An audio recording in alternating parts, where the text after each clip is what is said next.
बैठक शुरू हो चुकी है। कांग्रेस मुख्यालय में CWC यानी कि कांग्रेस वर्किंग कमेटी की यह बैठक है जो जारी है।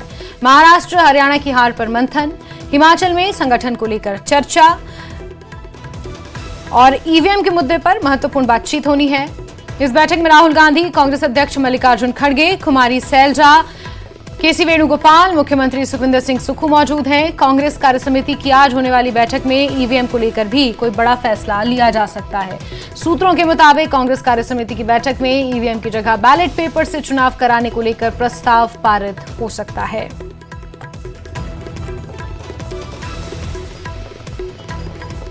तो कांग्रेस वर्किंग कमेटी की आज महत्वपूर्ण बैठक है। बड़े स्तर की यह बैठक है जहां कांग्रेस की तरफ से कई बड़े चेहरे आज इसमें शामिल होंगे। राहुल गांधी के साथ साथ कांग्रेस राष्ट्रीय अध्यक्ष मल्लिकार्जुन खड़गे इस बैठक का हिस्सा हैं। इसके अलावा केसी वेणुगोपाल, कुमारी सैलजा, मुख्यमंत्री सुखविंदर सिंह सुक्खू भी इस बैठक में मौजूद होंगे। हरियाणा और महाराष्ट्र विधानसभा चुनावों में मिली हार को लेकर मंथन होगा। हरियाणा में नेता प्रतिपक्ष को लेकर भी चर्चा संभव है। हिमाचल में संगठनात्मक तौर पर जो नई कार्यकारिणी का गठन करना है उसको लेकर खासतौर पर चर्चा होगी। इसके अलावा राष्ट्रीय स्तर के मुद्दों की बात की जाए तो ईवीएम को लेकर कांग्रेस लगातार हमलावर है। हरियाणा में कांग्रेस ये मान रही है कि ईवीएम में गड़बड़ी कर बीजेपी सत्ता में आई है, तो यही आरोप महाराष्ट्र के लिए भी लगाए जा रहे हैं और ऐसे में माना यह जा रहा है, सूत्रों के हवाले से खबर है कि ईवीएम की जगह बैलेट पेपर से चुनाव कराने को लेकर इस बैठक में एक प्रस्ताव भी पारित हो सकता है। महत्वपूर्ण बैठक है जो शुरू हो चुकी है। कांग्रेस के दिग्गज इस बैठक में मौजूद हैं और कई महत्वपूर्ण मुद्दे हैं जिसको लेकर चर्चा इस बैठक में की जाएगी। हरियाणा, हिमाचल को लेकर भी खास फोकस रखा जाएगा। महाराष्ट्र विधानसभा चुनावों में जो खासकर नतीजे आए हैं उसको लेकर भी चर्चा होगी। इसके अलावा जम्मू कश्मीर में कैबिनेट में 2 मंत्री पद कांग्रेस मांग रही है, लेकिन नेशनल कॉन्फ्रेंस के साथ बात नहीं बन रही है। नेशनल कॉन्फ्रेंस सिर्फ 1 मंत्री पद की पेशकश की है। इसको लेकर भी माना यह जा रहा है कि बैठक में चर्चा हो सकती है।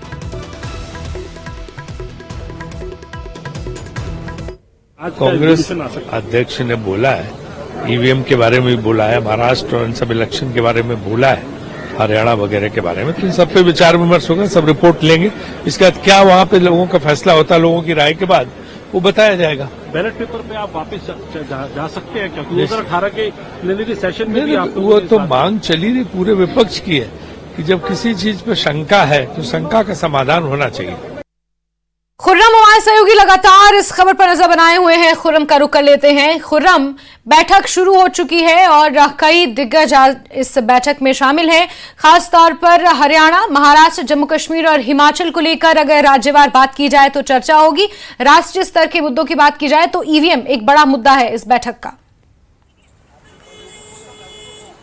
बिल्कुल आपने सही कहा। और हाल ही में कांग्रेस प्रेसिडेंट मल्लिकार्जुन खड़गे ने जिस तरह का बयान दिया था जब संविधान दिवस के मौके पर उन्होंने तालकटोरा स्टेडियम में साफ तौर पर कहा कि कांग्रेस पार्टी ईवीएम हटाने के हक में है और इसके लिए वो महाअभियान चलाएगी। तो आज इसको लेकर एक प्रस्ताव जरूर आ सकता है। और साथ ही साथ अभी एक खबर और आ रही है कि रामलीला मैदान में कांग्रेस के नेता हैं उदित राज, वो 1 दिसंबर को रैली कर रहे हैं जिसमें संविधान बचाओ, वक्फ बचाओ और ईवीएम हटाओ का नारा दिया गया है। और इस रैली में जो चीफ गेस्ट हैं वो मल्लिकार्जुन खड़गे हैं। तो सीधे तौर पर कांग्रेस एक तरीके से मोर्चा खोलने के मूड में है कि जिस तरीके से हरियाणा में हार हुई, हरियाणा की हार को लेकर कांग्रेस ने साफ तौर पर कहा था उन्हें यह हार मंजूर नहीं है, उन्हें बिल्कुल नहीं लगता कि वो हारे हैं, बल्कि एक बाकायदा तौर पर मीटिंग बुलाई गई जिसमें प्रशासन और पुलिस का दुरुपयोग और इसी के साथ साथ ईवीएम को लेकर भी जो आंकड़े थे वो तमाम आंकड़े मांगे गए थे। जो हारे हुए उम्मीदवार थे सभी को बुलाया गया था और उसके बाद मीटिंग के बाद जो बयान आया उसमें साफ तौर पर कहा गया था कि उच्च न्यायालय को जाना है या फिर कोई अभियान चलाना है, उसको लेकर एआईसीसी को रिपोर्ट दे दी जाएगी। और एआईसीसी को जो हरियाणा कांग्रेस ने रिपोर्ट दी है उसके आधार पर अब एआईसीसी फैसला लेगी। तो दूसरी तरफ महाराष्ट्र में जिस तरह के नतीजे आए उसके बाद कांग्रेस की तरफ से फिर इसी तरह का बयान आया कि ये नतीजे अप्रत्याशित हैं और हैरानकुन हैं, हम इसको नहीं मान सकते। और ईवीएम को पूरी हद तक तो नहीं लेकिन किसी हद तक जिम्मेदार करार दिया गया था। तो कुल मिलाकर कांग्रेस पार्टी के अंदर एक राय बनती हुई दिख रही है कि ईवीएम पर जब शुबा है और उसकी प्रणाली पर शुबा है, किस तरीके से काम कर खुर्रम, देखिए, कॉन्स्टिट्यूशन के आर्टिकल 19 के तहत अभिव्यक्ति की आजादी है। आप कुछ भी कह सकते हैं, आप कुछ भी सोच सकते हैं और उसे व्यक्त कर सकते हैं, लेकिन उससे बड़ा मसला यह है कि जिन राज्यों में हार हुई है वहां पर कांग्रेस का संगठन कितना मजबूत है। चाहे आप हरियाणा में देख लें, चाहे आप महाराष्ट्र में देख लें, क्या यह भी एक मूल मुद्दा रह सकता है कांग्रेस की चर्चा का? आप हरियाणा में हार गए, आप ईवीएम का रोना रो रहे हैं, लेकिन अभी तक नेता प्रतिपक्ष का चुनाव आप नहीं कर पाए हैं। आप कांग्रेस को वहां एकजुट नहीं कर पाए हैं, समेट नहीं पाए हैं। अपने हरियाणा के जो आपके क्षेत्रीय नेता हैं उन्हें आप साध नहीं पाए हैं।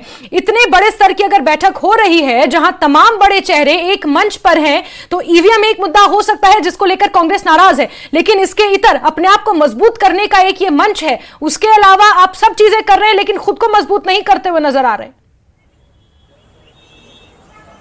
देखिए, बिल्कुल कहा, सही कहा आपने, जिस तरीके से कांग्रेस ने ये इस तरह के आरोप लगाए, लेकिन दूसरी तरफ कांग्रेस के जो नेता हैं उनकी तरफ से ही खुलकर ये तमाम बातें कही गई थी। कैप्टन अजय यादव की तरफ से तमाम ओबीसी को नजरअंदाज करने का सवाल उठाया गया। इसी तरीके से जो आपसी रस्साकशी थी हरियाणा में, खासतौर से वहां पर जिस तरीके से सीएम के चेहरे को लेकर एक दौड़ और एक होड़ हो रही थी, तो उन तमाम जो गुटों की जो फूट थी उसने भी एक बड़ा कारण रहा। उस पर एक बाकायदा कांग्रेस की तरफ से एक कमेटी बनाई गई है जो तमाम चीजों को देख रही थी, लेकिन एक कमेटी कांग्रेस ने खुद बाकायदा तौर पर ऐसी बनाई जो ईवीएम के मुद्दे को देख रही थी।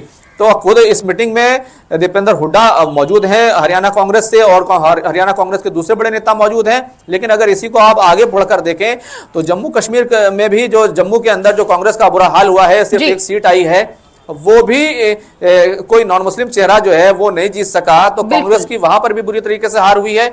इसी तरीके से महाराष्ट्र में जहां कांग्रेस की भारतीय जनता पार्टी से सीधी टक्कर थी, वहां पर कांग्रेस से लगभग सारी की सारी सीटें हार गई और उसका जो स्ट्राइक रेट है वो बहुत ही कम है। लेकिन यही ईवीएम है जिसने झारखंड में बहुत अच्छे नतीजे दिए हैं।